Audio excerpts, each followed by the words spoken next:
Hey YouTube, I'm back. Just got off work and it was a long one, but let me tell you guys about this guy at work, right? So I'm in a new area and I had to train. So I was training with this guy and the line goes down. So when the line goes down, I always pretty much keep a book around so I could just read.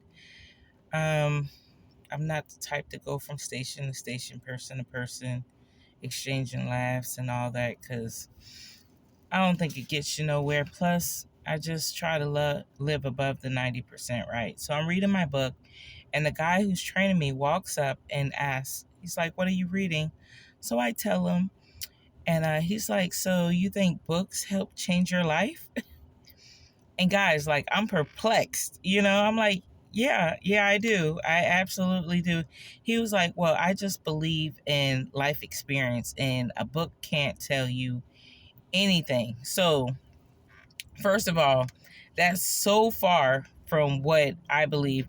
Don't get me wrong, it teaches you the best lessons, but I have also learned that people and books can also teach you a lesson, if you're willing to see what's in front of you. You understand what I'm saying? So if a whole bunch of millionaires and billionaires are telling you read books because that is the road that you want to be on if you expect to make it in life. I'm going to read a book. You know what I'm saying?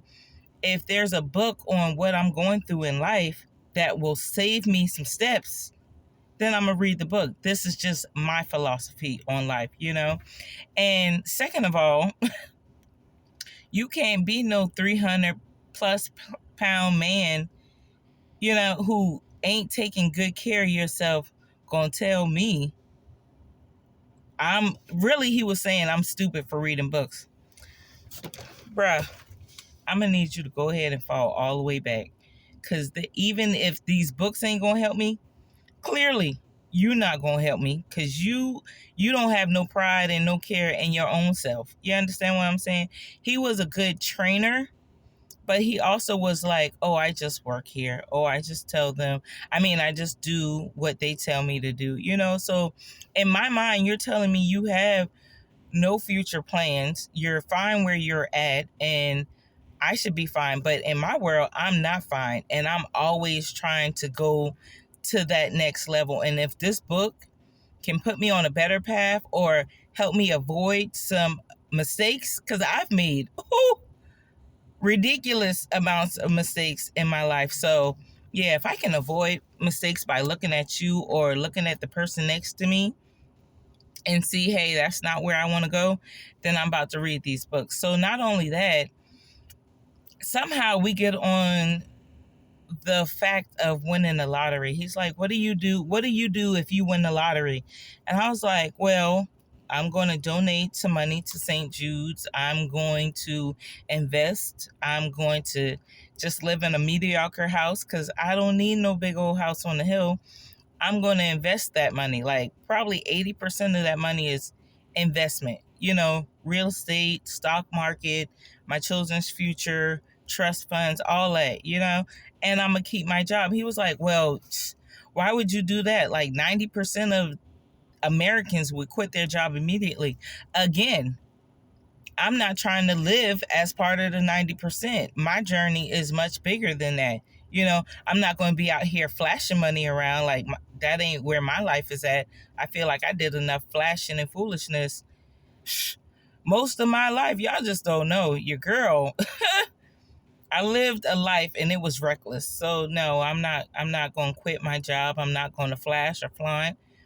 Pretty much I'm going to live like I'm an average American, but I know in my mind I'm higher than the 90%. And then he goes on, somehow we get on his mom.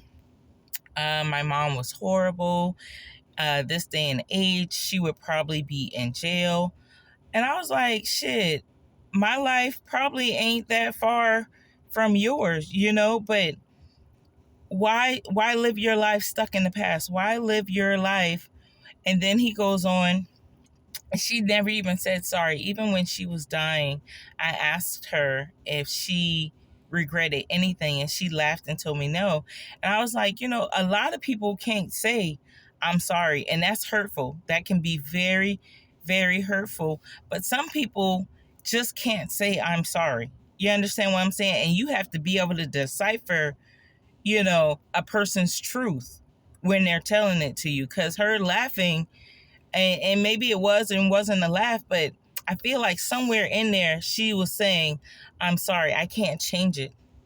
There's no going back now. I'm on my deathbed, but I am sorry. That's just what I took from him. And then I went on to tell him about my sister. My sister, Lord, cannot stand my mother.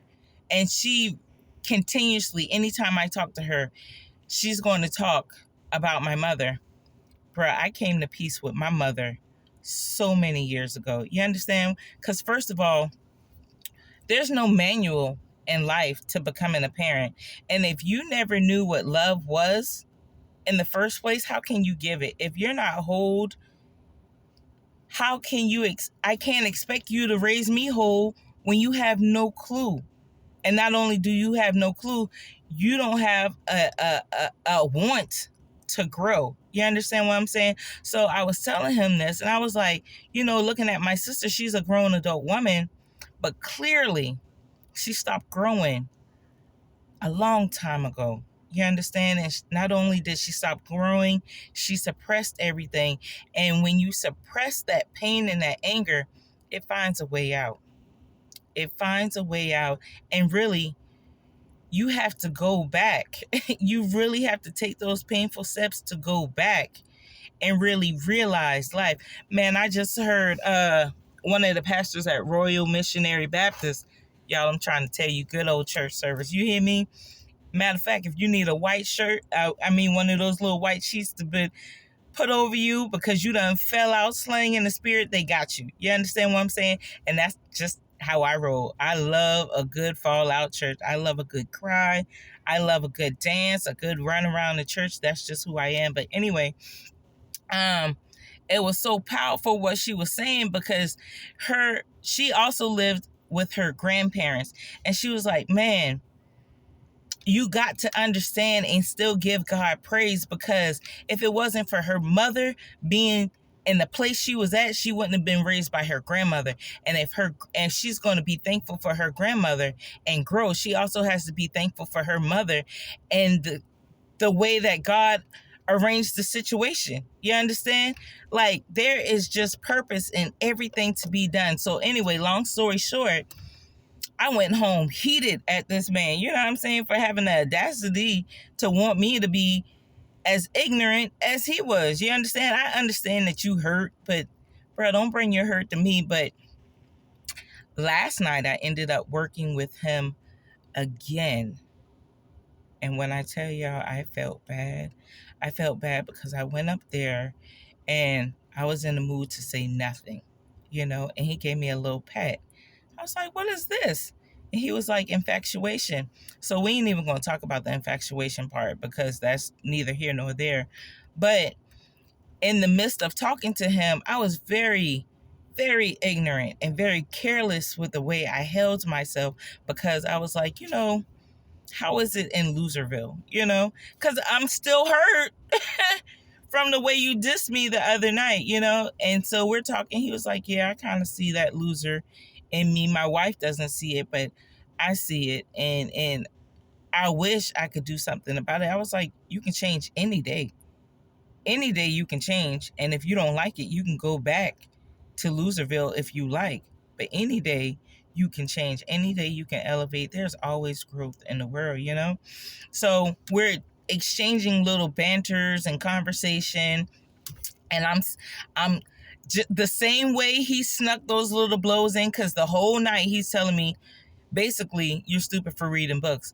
So basically tonight I was giving it back to him. Oh, loser. Oh, you could go back to being the skinny person you were, this, that, and the third.